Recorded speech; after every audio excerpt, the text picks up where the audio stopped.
my generation, we were taught by our parents to get the best education possible, get the best opportunity you can, but definitely get out. Don't stay. So I'm a native of Detroit, Michigan. So had the fortune of going to great schools, having great opportunities, got a great family, but no one had the expectation that we were going to stay. Everyone said, go, you know. And I think that some of that is tied back to, you know, legacy of Jim Crow and enslavement. The idea of staying in place is sort of counterintuitive for progress. And we're inundated as well in this global movement of mobility, where there are millions of people who are well-educated, well-trained, that will go anywhere in the world, right? And don't have an express sense of place attachment. It's all market-based, right? So African-Americans, 20th century, 21st century, especially in the face of urban renewal and all these other challenges that have literally destroyed the places that had meaning for us, coupled with this perception of, you might say, grass is greener elsewhere, a portability tied to progress, right?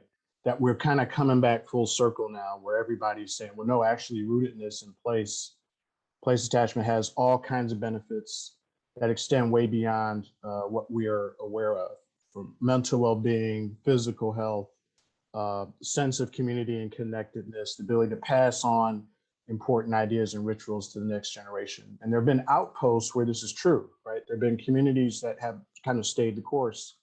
There are some that have taken another step of trying to encode it and make it ritualized, you know. So I'm thinking of, you know, places like Eatonville, Florida, or, you know, Galveston, Texas, where Juneteenth started. Like, there's some places where no place actually does matter. And when you start to go through history, you start to see there are these moments where people kind of reconnected to place, and it enabled all these changes to occur. So I think really specifically with Black landscapes, I tried to portray them as, or be inclusive of places that were tied to political and economic empowerment at a community scale. And the aesthetics, great. The form, great.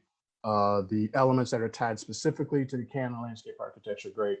But the idea of meaning as a way of coalescing in an environment of white supremacy, right? Where without the ability to define and declare a space, you're unable to continue any kind of processes, from the most mundane to dealing with trauma, to building resources in cooperatives and collectives. Like, it's a wide array of things, but the thing that ties them all together is, in a hostile environment, how do you define that these are the boundaries, these are the places where we're gonna continue to adapt and adapt these ways of living in the middle of this environment, and hopefully in some future pass something to the next generation so it grows.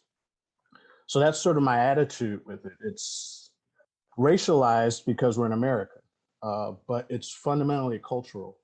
And even though people may have been generations separated from the land, there are still elements that people understand that attach into place and make their lives better. So moving forward, that's sort of my thought, is how do we include that lens of why these places matter, and how do we infuse it, right? And say that, no, rootedness, being in place, reconnecting, is tied to progress. You don't have to pick up and go, right? You can actually come back and reconnect, or pass that linkage on to the next generation. I think that's the only way we can move forward.